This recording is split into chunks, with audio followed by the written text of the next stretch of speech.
Today's date is 12 November 2022, and I am in Virginia Beach, Virginia. I have the pleasure of sitting down with Patrick Seda. Yes, Welcome, sir. Thank you very much for sitting down and talking to us. Well, thanks for having me. Yeah. Just give us a little bit of background on yourself. Where were you born? Where'd you grow up, go to school, that kind of thing? Well, I was born in the Bronx in New York City. Lived there till I was about 6 years old. Okay. And then my dad got us out of there and moved to North Central Massachusetts. Grew up in a small town called Lunenburg.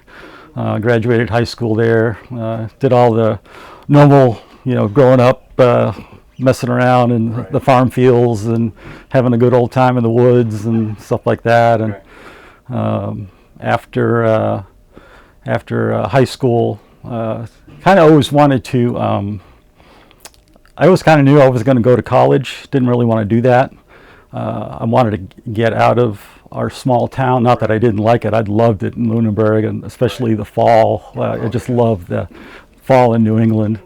But I always kind of wanted to serve people, help people out.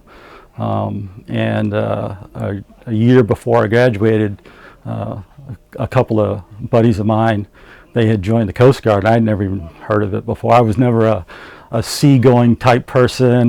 Was never really on boats or anything. Right. But we lived near a small airport, and every time a small Cessna or something flew by, I would always look up in the sky and think, man, I really would like to fly one day. But yeah, so I graduated, and before graduation, I started really looking into the Coast Guard and found out more about it, and enlisted and went off to boot camp in July 28th, 1980. Went to Cape May, New Jersey. Spent the next few months there and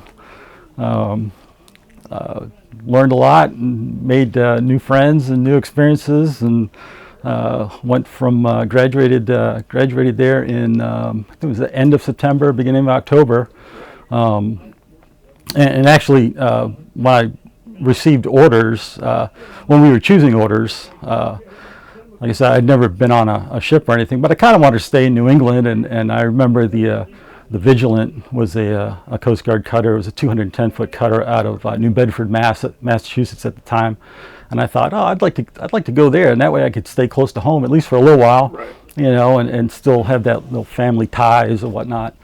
But I was the recruit company commander of my company, and I was like, I guess I must have done something good, because my I was pretty squared away, and right. my company commander at the time, he's like, hey, I want you to go to the Presidential Honor Guard, and I didn't know anything about it, and I was like, well, I really like to go to a ship, CC, and he said, no, you're going to the Honor Guard. You're 6'1", you're perfect build for it. You got good military bearing, all that. You're going to the Honor Guard. I was like, no, I want to go to a ship. You don't understand. Well, I pushed it as far as I could, as far as I thought I could, right.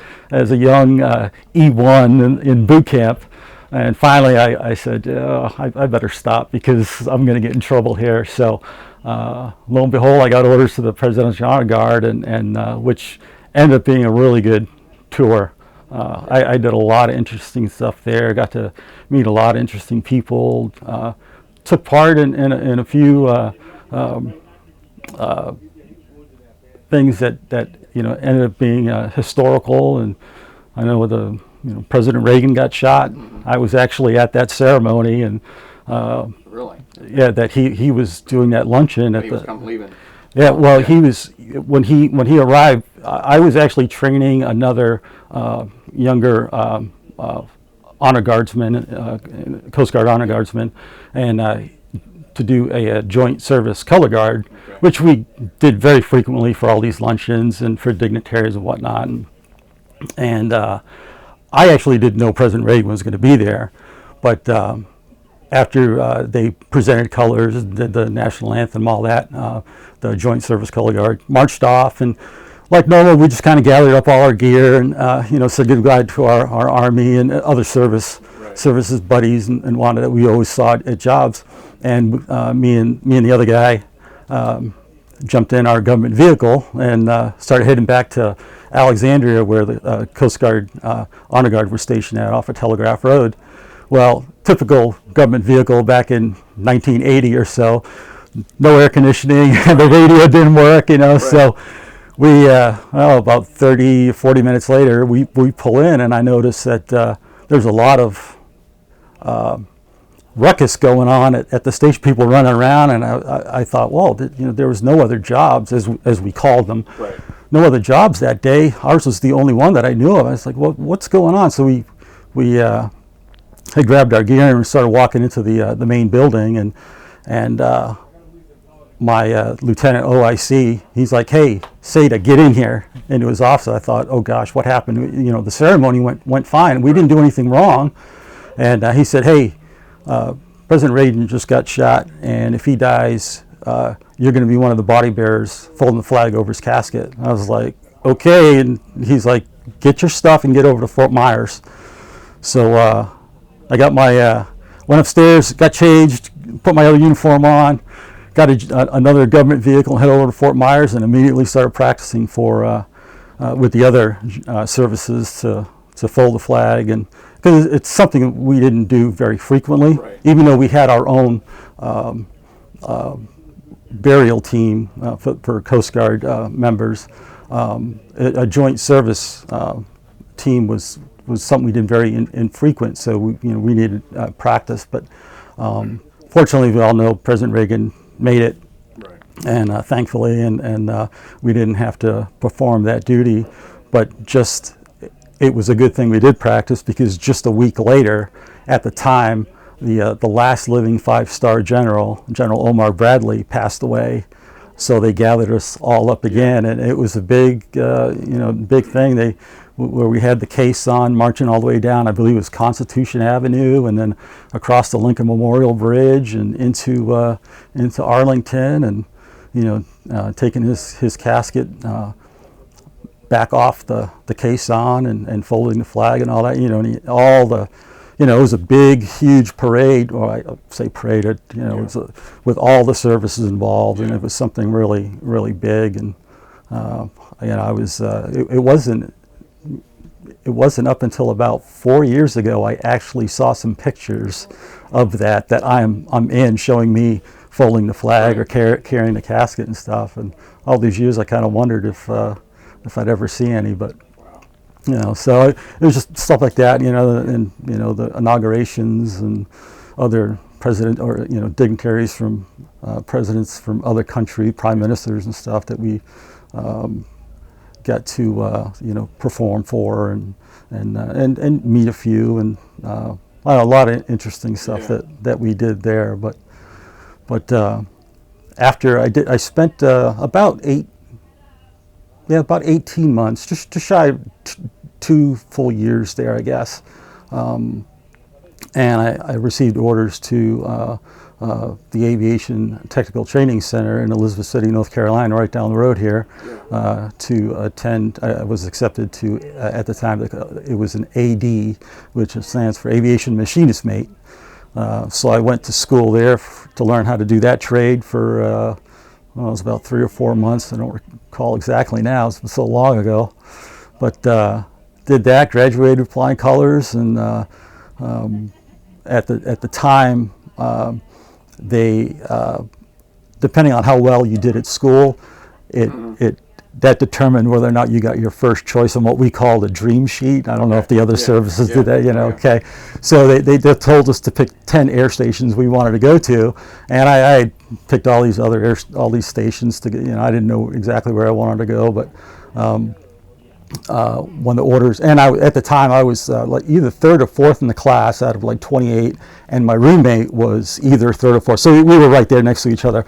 Well, all the orders came in for everybody, and everybody in the class, everybody else in the class, all 26 of them, got their first choice except my roommate and I. We both got orders to Kodiak, Alaska, and Kodiak was not on our dream sheets at all.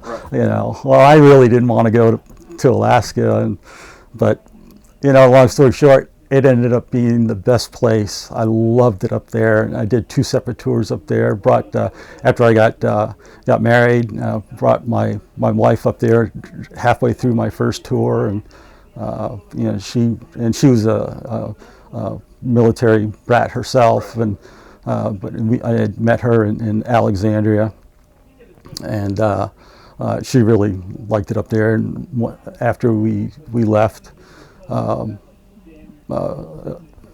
spent a total of 3 years up there, running missions, all sorts of stuff. But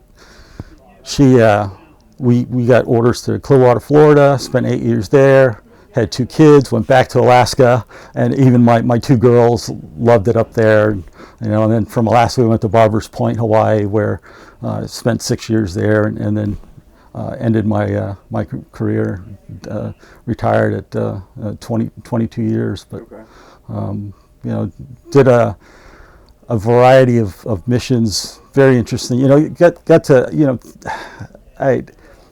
some of the proudest things I did, I can actually say that, I helped save some lives, helped defend the country going over the Desert Storm, running cargo to Bahrain and Kuwait for in support of our people, and a lot of Coast Guard units that were over there in Bahrain and at the time and stuff. But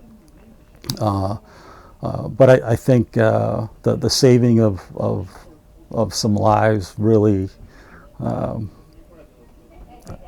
some of the things I'm most proud of that I can say that I helped these people out. I had one, probably the most interesting one is actually right toward the end of my career. Is when I was flying the most as I had become an HC-130 flight engineer a year after leaving technical school in Elizabeth City. And was an HC-130 flight engineer for almost 19 years after that. It pretty much locked me into C-130s. But it was about 2001. It was either 2001 or 2000 Christmas. It was a few days before Christmas. I was in Barbers Point, Hawaii. The SAR alarm went off. Said, hey, I just happened to have the ready crew that day, and SAR alarm went off, and they said, hey, get your RON bags because it's going to be a long one. And at first I was kind of like, and running any type of SAR mission out of Barbers Point because of where you're at in the middle of the Pacific,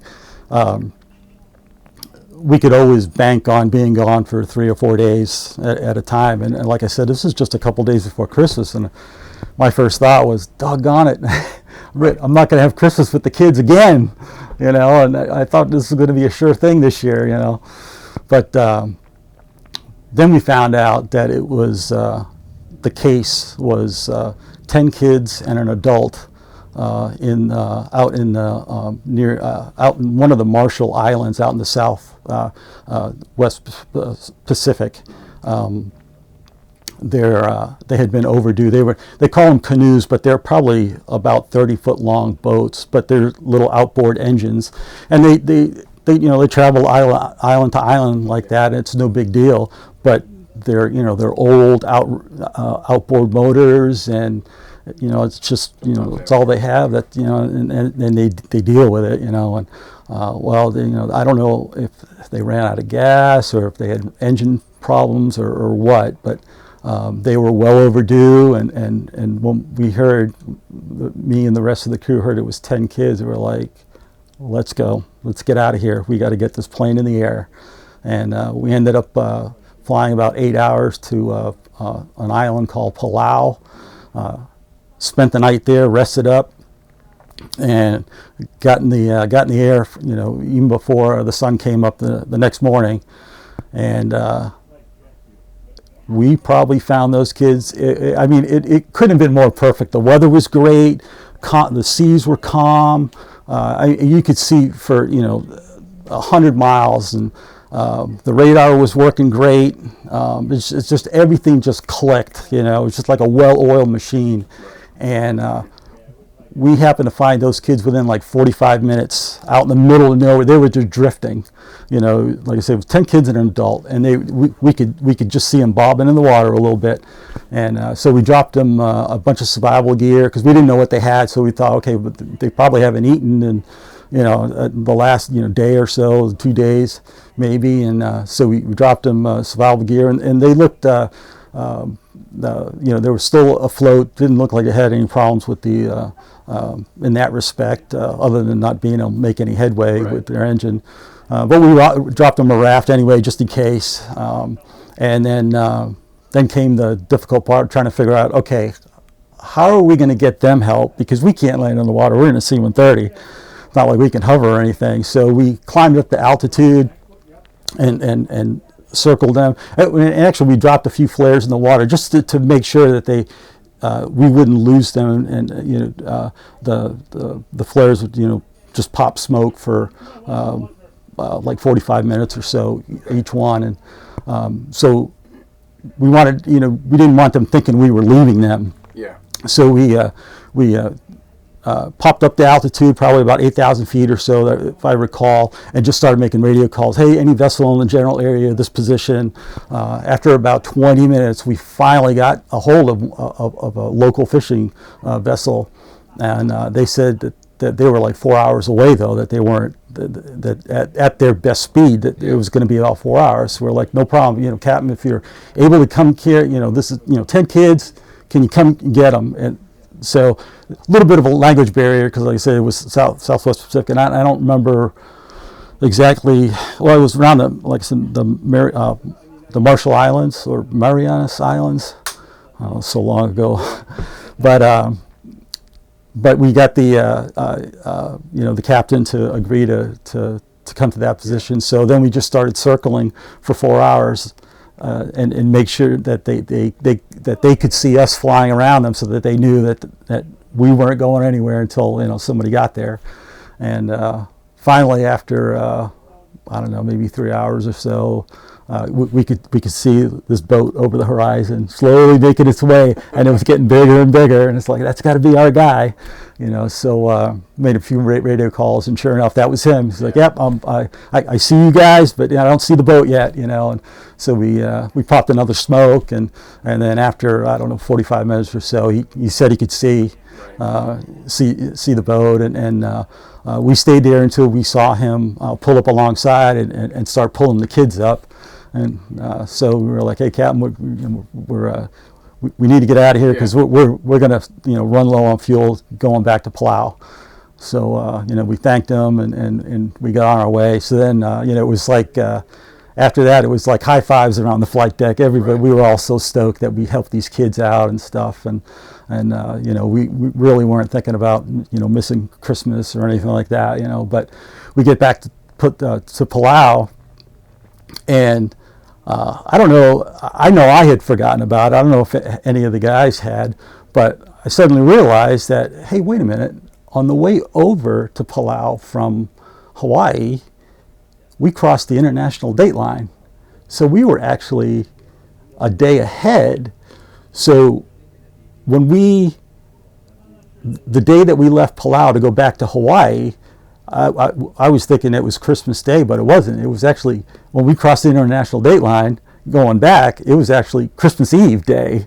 So we made it back to Barbers, so we were all able to spend Christmas Eve with our kids and our families. And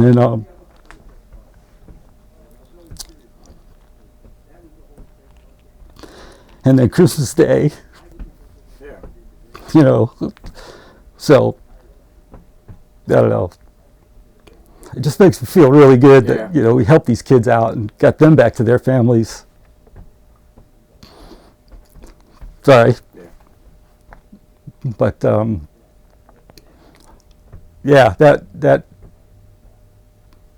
made me feel really good. It was like one of the best things that I could have happen at the end of my career, because flying in C-130s,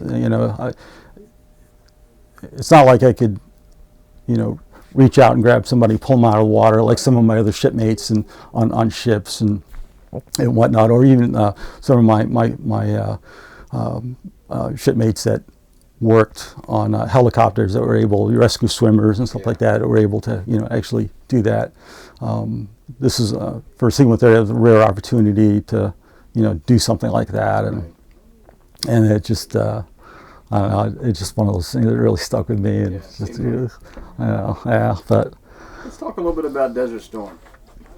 All right. What was your role in let's first, what was the Coast Guard's role in that? Specifically, what was your role? Well, my role really at the time was we were supporting Air Station Cape Cod. At the time, they had the Falcon jets, the aircraft that did they had the special radar on them that looked for oil spills and stuff. And I know one of the things that Saddam was saying he was going to dump all this oil in the Gulf out there, and before he invaded or whatnot and stuff like that. But aviation-wise, we had it was either 2 or 3 Falcon jets out of Cape Cod supporting that mission and doing patrols, looking for other smaller local vessels that were carrying illegal weapons and whatnot. Looking for those, and then directing some of our small boat units that were over there, directing them and or Navy ships to those vessels to seize them at the time. So I was in Clearwater at the time, so we were really just a support unit, kind of just helping out Air Station Cape Cod bring over a lot of their gear, because they brought probably 20 or 30 guys over there, which for Coast Guard, that's a lot of people, for especially at an air station. It's a bulk of their people, so had to bring all the equipment to support the aircraft and whatnot. So we really just went to Bahrain, and then we did a few missions to Kuwait, again just support. Never really getting close to any of the threat area, I guess, because we weren't even armed. We weren't anyway. But I know a lot of our personnel on the ships at the time. I think we had the 95-foot patrol boats, a handful of them over there doing a bulk of the seizures or boardings and seizures. And in fact, that's the Coast Guard had lost I believe he was a DC-3, a damage controlman, Nathan Breckenthal. Him and another young Navy petty officer, when they boarded an oil rig, they went to seize or board a smaller vessel that was suspected of carrying weapons, and somehow it had tied up to an oil rig, I guess, and they jumped off, and they had some sort of explosive device on board or something, and it killed both him and that young sailor. But I think in wartime, Coast Guard hadn't lost anybody in a wartime situation since Vietnam. But yeah, so like I said, we were just strictly support, just running cargo and doing what we could for the guys while we were there. And we personally were not there, or I personally was not there that long. Me and my crews. I know they really didn't want a big white aircraft with basically with a bullseye painted on the side, sitting out there too long, being a target. So, which is. I now that it's been declassified, I know we would run missions down to South America during the drug wars and stuff, and I know there was some stuff going on down there. I know it's been declassified, but I don't know. I don't want to get too much into it. But. We had a Coast Guard C-130 in Peru running missions in the jungle, and we had 4 crews. I was on the 3rd crew that was supposed to go down for like 2 weeks at a time to run special ops people and fuel for their helicopters out to these little landing strips that no other aircraft could make it in other than a C-130, a big aircraft, at least, carrying fuel and whatnot. So, but I know they were helping out these other organizations and stuff. But right before my crew was supposed to go down, we got word that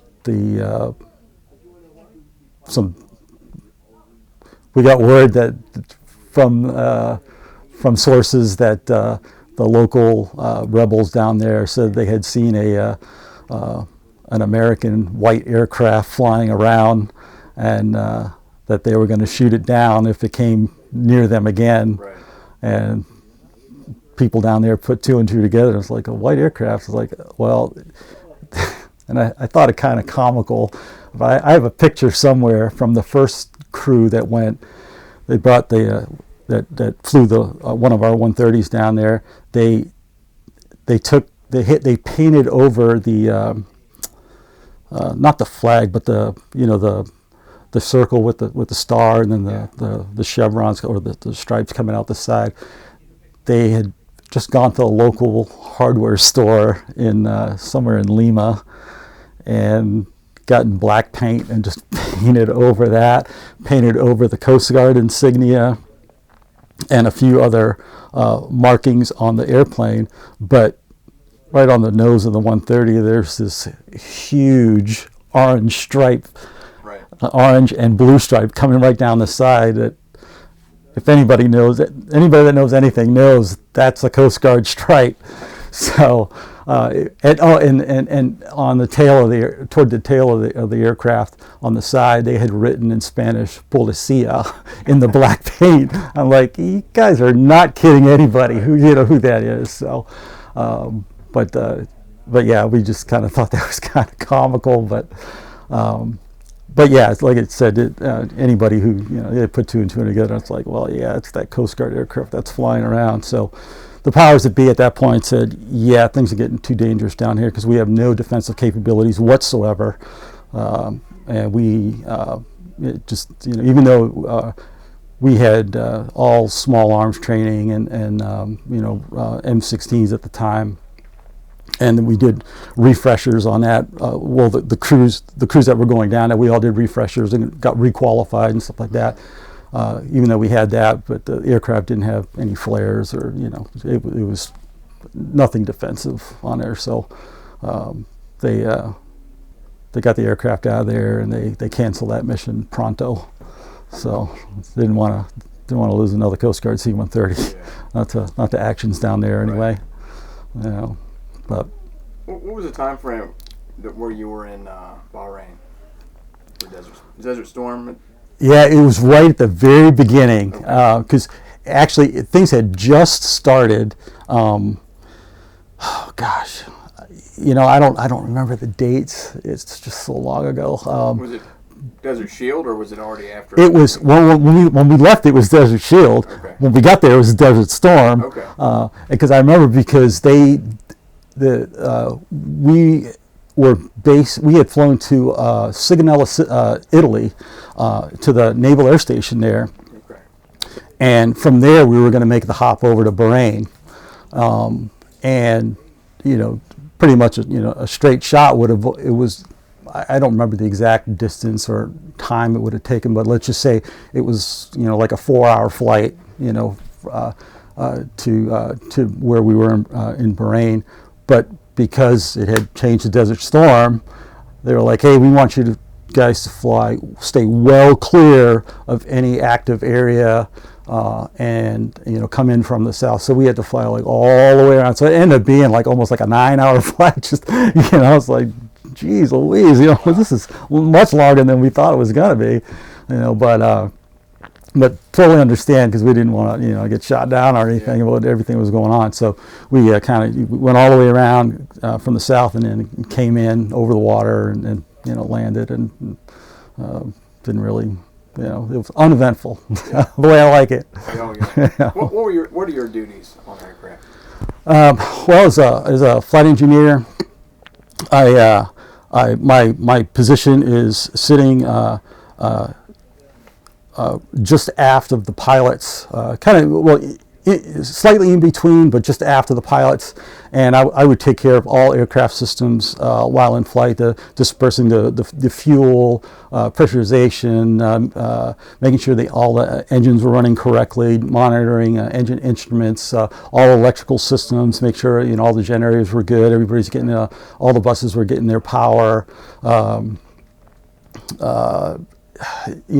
Kind of just backing up the pilots on altitude and some of their duties, and they would back me up as well. Kind of look up at my panel and say, hey, your fuel's slightly out of balance or whatever. So, but yeah, just mine was just strictly just the aircraft system, making sure the airplane is stay in the air safely, and and back up the pilots and help out the crew.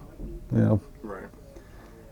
You talked about that you guys were defenseless, really, right? Yeah. What is it? Why then does the Coast Guard get that mission during Desert Storm as opposed to maybe the Air Force or the Navy? Has at least some defenses. Yeah, I don't know, because it's funny because even that mission in Peru, we had to go. We when we were in SOCOM's in Tampa, so we went over to MacDill and we got this big brief from SOCOM at the time. And actually, I don't know if they were called SOCOM back then, but anyway, regardless. And at one point, one of the briefers told us, it's like, hey, because I think somebody had asked, well, how come the Air Force isn't doing this, with all the defensive capabilities they have and stuff? And whoever it was that was giving the brief, some Air Force E8 or something, he's like, Air Force doesn't even want to touch this mission. We don't even think you guys should.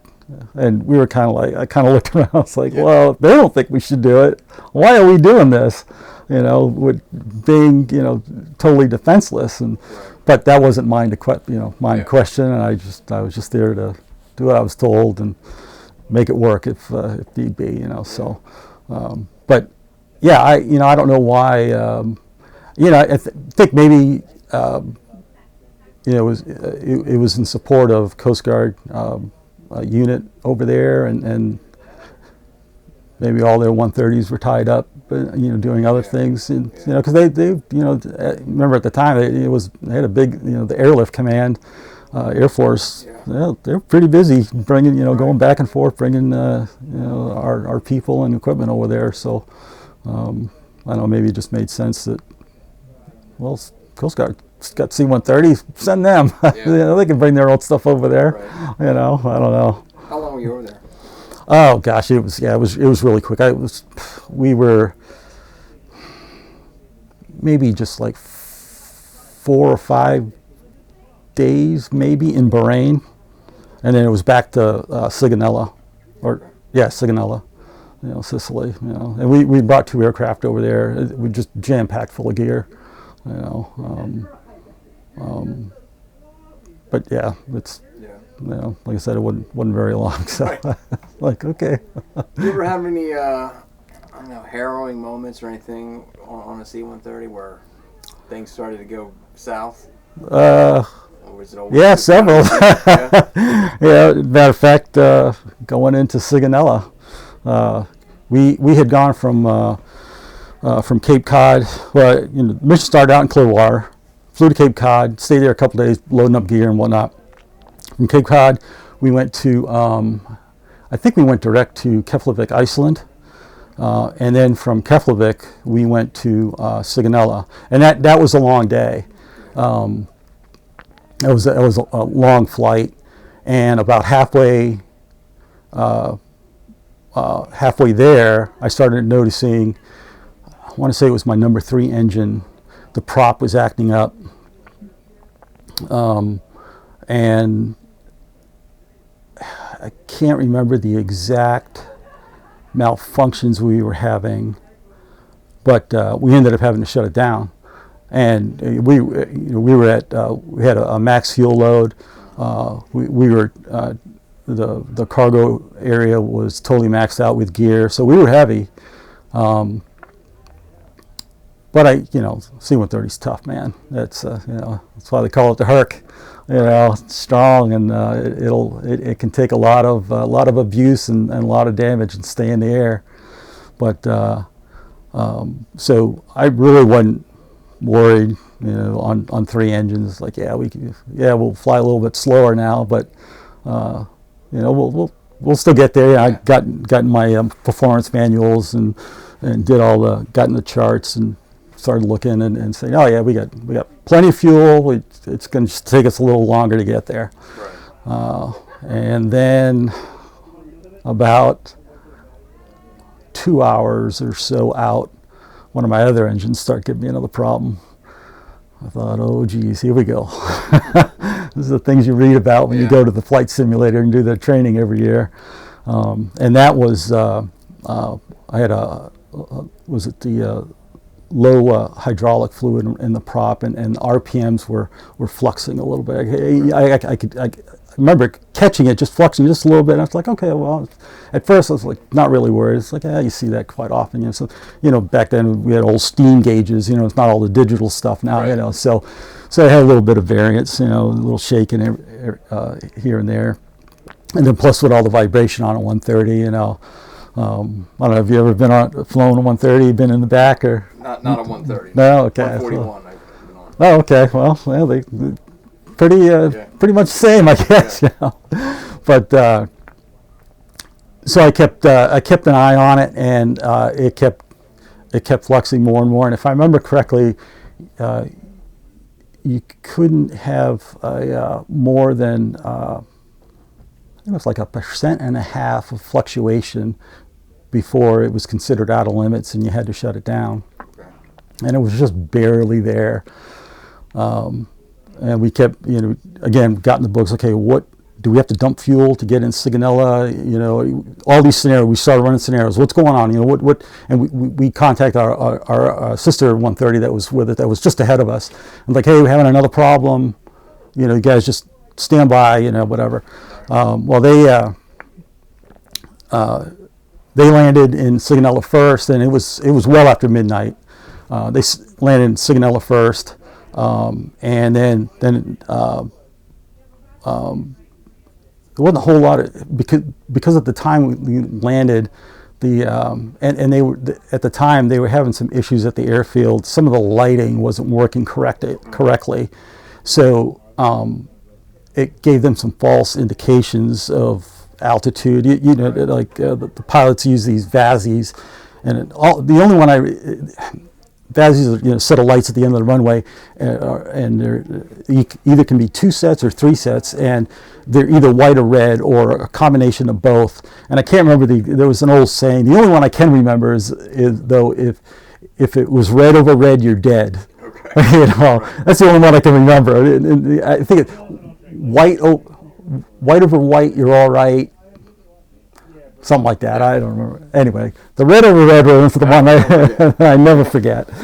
But so we were coming in, and at the time we actually had one of our pilots was a prior Air Force pilot, lots of experience, and the other pilot was a prior Coast Guard helicopter pilot who had transitioned over to 130s, and he only had a few years experience on if that on 130s. So I still consider him kind of new, but good pilot. Both of them, especially the Air Force, prior Air Force One. I'd flown with him a lot, but we decided, hey, because we may have to shut this, just in case we have to shut this engine down on final approach. We're going to have to, gun the other 2 engines to get a little bit more airspeed, because we're, to keep the speed up to make the field, because we're probably not going to have enough power to do a go around, because as heavy as we were, and we had burned off quite a bit of fuel, but still we had, just the cargo compartment was just jam packed. anyway, so they did, the pilots had discussed amongst themselves, hey, let's keep this approach low and flat, and just just come in easy, and which they did. And I kept watching. I kept thinking, oh gosh, I kept looking at that RPM. It's like, don't go out of limits. Don't want to shut you down. Just stay where you're at. And we were coming in, and everything looked great. It was we looked a little low, but again, like I said, it was well after midnight, and it was kind of dark, and the lights weren't working all that great.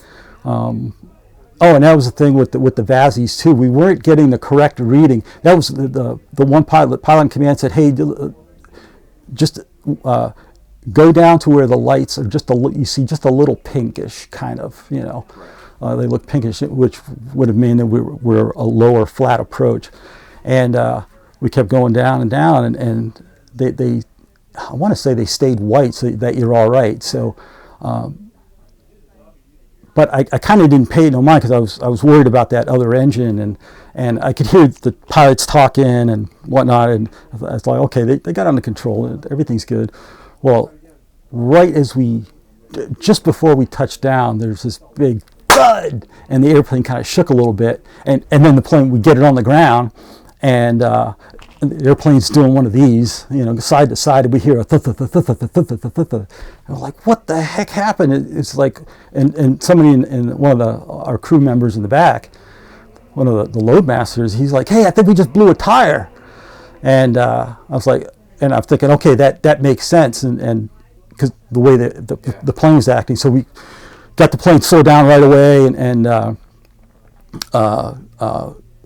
get everything back to ground idle, all that, and it's like, hey, load master, go out and check it out real quick, So he got out of the aircraft, went around to the side, and he was on long wire. He's like, yep, sure enough, he said it was like the right rear's blown, So we couldn't move it. That was one good thing about landing after midnight. Well after midnight, they had no other traffic in the pattern or anything. So not that we would have been able to move the airplane with the blown tire, but so we were able to. We had to change it right there. So we didn't get to the hotel room till probably 4 a.m. or so. After our crew didn't, but I remember the other crew had finally. At one point had come over to check out our aircraft, and they were like, yeah, man, we were watching you guys come in, and we thought you were going to hit the ground before the runway. You guys were so low. And we're like, well, we didn't think it was that bad. It didn't. Well, it wasn't until the next morning when we finally, got back to the airfield. We found out that the VASIs weren't working, but there was no NOTAMs, these pilot notifications, airfield notifications that pilots read to find out what's going on, at each airfield. There were no NOTAMs documenting that the VASIs were in op. Right. So that's why they stayed white over white. Some of the other lighting that we were supposed to have was in op and didn't work. The other flight engineer on my airplane had the flight that day. During his pre-flight, he was under the aircraft looking and found a big hole that was about this big around, about that wide and about that long in the belly of the aircraft, along with a few other small ones. And we're like, how the heck did that happen? It was well forward of the blown tire. It's not like a piece of rubber had fallen off and gone forward and ripped the skin of the aircraft. And we were all kind of scratching our heads like, what the heck, how'd that happen? Well, probably not too long after that, we found out base security on one of their patrols had found that there was a 10-foot high fence, like right at the beginning of the threshold at the beginning of the runway, Right. that was high enough that we were so low that that's what we actually hit. That's what blew the tire. Okay. But it was so quick that we hit the fence and then got on the ground, put it on the ground, that we thought, oh well, it blew on landing. It is what we thought, But we saw pictures of this, this mangled chain link fence, and we were all like, ooh, yeah, that could have been really bad, for us. We didn't know, but we got the airplane fixed and got a new tire from the Navy, and and they helped us out, and their crews, along with some of our guys, that we had some AMs, some metalsmiths, as we called them. They patched up the belly and were able to, get that plane to Bahrain with the gear and all that, and then safely back home to Florida, a week later or whenever it was. But you retired in 2002. Yep. What are your recollection of September 11, 2001? You still active that duty? Yeah. Where were you and what were you thinking? Actually, of all things, at the time, I had through the years, natural progression. I had worked my way up as a flight engineer to be a senior guy, and at Barbers Point at the time, I was the head flight engineer.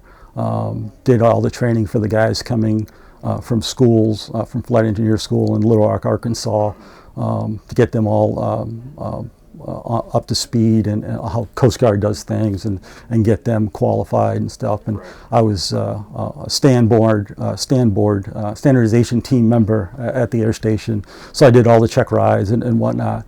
Well, on September 11th, or actually the day before, we had flown from Barbers. We had flown commercial from Barbers to Sacramento, California, because we were me, two pilots, a drop loadmaster, and a navigator radioman that were all stand team qualified. We were attending the Coast Guard's annual stand team. What did we call it? It was kind of like a safety board thing. But they held it every year, and this year it just happened to be. Usually it's in Elizabeth City down the road here, but this year it was in Sacramento. Well, I just remember waking up in the hotel room.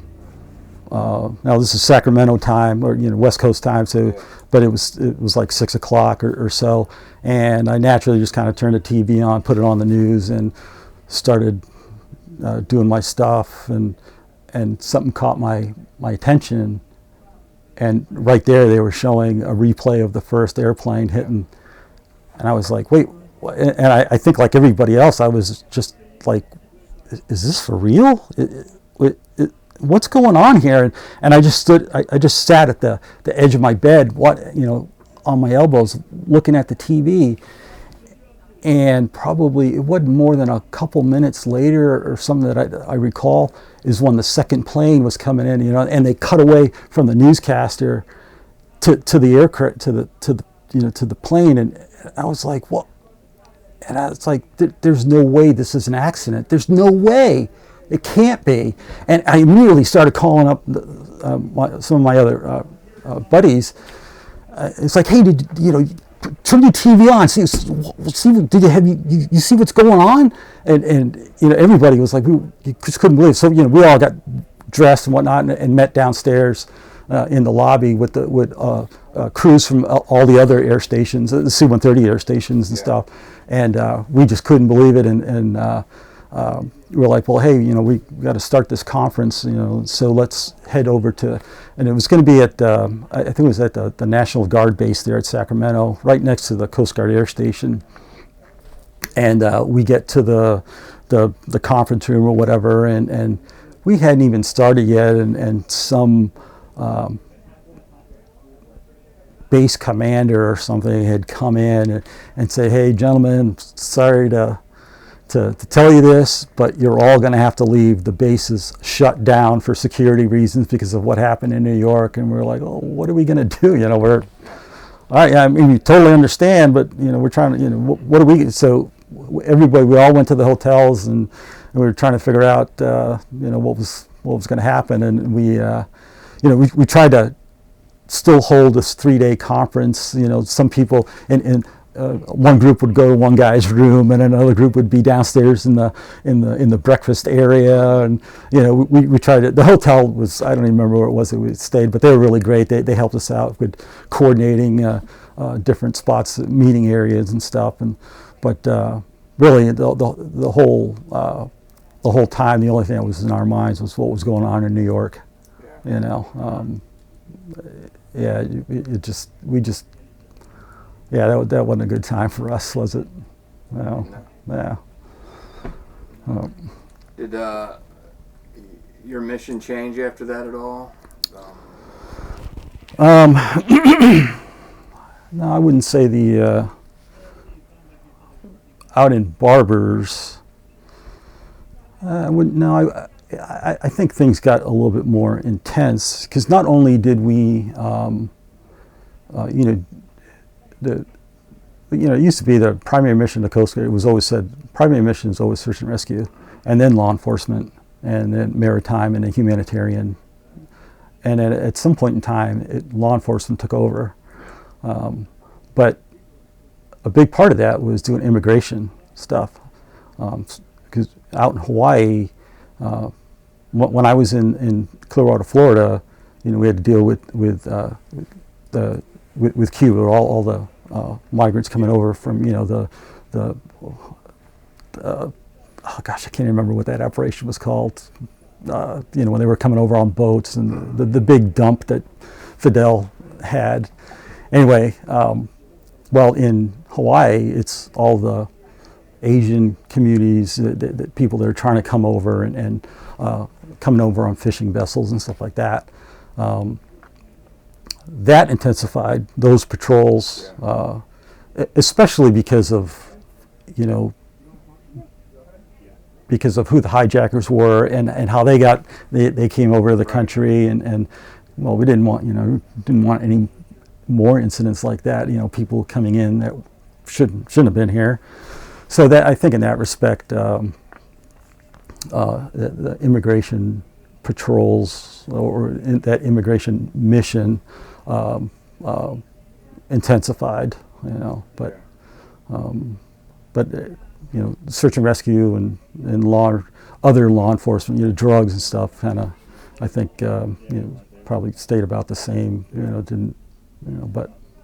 So you got out in 2002, retired. How do you think, looking back on your time in the Coast Guard, how has that shaped who you are now? Oh wow.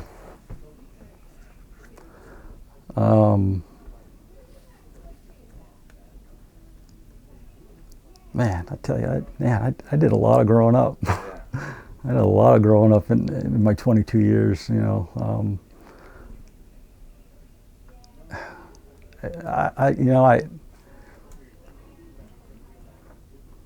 know. I think, like I said earlier, I wanted to help people. I love my country, and I'd do anything for her. I think, like a lot of veterans, we signed on the dotted line. We know, we know what, the things that could happen, and lose our lives in the defense of the country and whatnot. And I don't have a problem with that.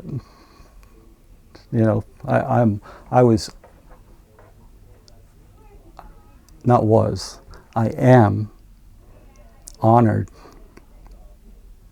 and it was my pleasure to serve my country. So when you go to the store and or out and about and people say, "Hey, thank you for your service," a lot of times I'll tell them, "Hey, no, thank you for saying that, but there's no need. It was my honor to serve my country. You don't need to thank me. I don't know. Like I said, I did a lot of growing up, and if I could do it all over again, I'd do it in a heartbeat. I wouldn't think twice about it. Sign me up. Yeah. I loved what I did. Yeah. I loved it. Fast forward 100 years into the future, somebody sees this interview. What advice would you give them, based on your experiences? Man.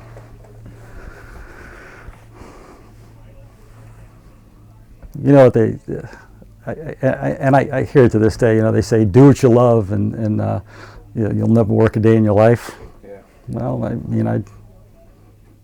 I from 2000 or from 1980 to 2002, I did what I loved, and it wasn't a job. Sure, there was, and I say that sometimes, sometimes, I'm not thinking about some of the bad things, friends I lost in the line of duty, or, herring situations that we were in, like the one I described. And there was definitely a handful of other ones that I can tell you about, but oh gosh, I forgot where I was going with this now. I'm sorry, but I'm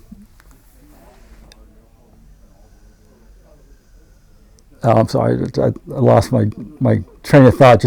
I've got so many things going off in my head here. I don't know. I just follow your heart.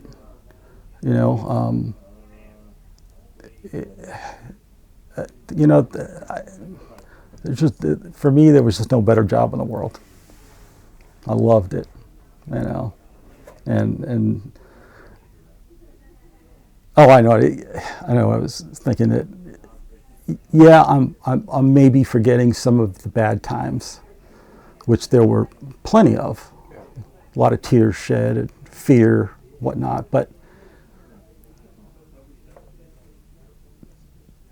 those instances helped me grow to the man that I am now, to the person that I became. I'm no longer the Patrick Seda that graduated high school in 1980 in little old Lunenburg, Massachusetts. I have all these experiences that have made me a better person, that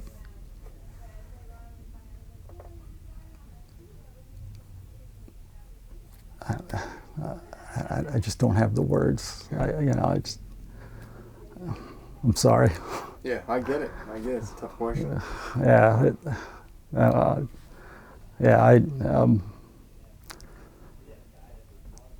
I'd do it all over again. Yeah. Well, that's pretty good advice for somebody. You know what I mean? I hope so. Yeah. I would. I've been lucky in my family, extended family and whatnot. We have a large military presence in all the services. Yeah. So I'm very proud of all my family, and I have a nephew in the Marine Corps, a niece in the Air Force. I have another nephew that was in the Army. Oh gosh, I know I'm just forgetting, but my father-in-law was a retired Marine Colonel, Silver Star winner in Korea. He was a young first lieutenant, taking a bunker up on a hill because this machine gun bunker was tearing down his guys. And he got so pissed off and said, "That's it. That I'm not losing any men today." And he grabbed his .45 and a grenade, stomped up that hill, got shot a few times, took some shrapnel, but the guys in that bunker, the enemy, are no longer. Yeah. And he saved his guys. He got the Silver Star for that, and unfortunately he's no longer with us. He's in Arlington right now, but I look at him with a lot of pride. He was, like I say, even though he wasn't my father, he was my father-in-law. Definitely have a special connection with him. He treated me like a son from day one.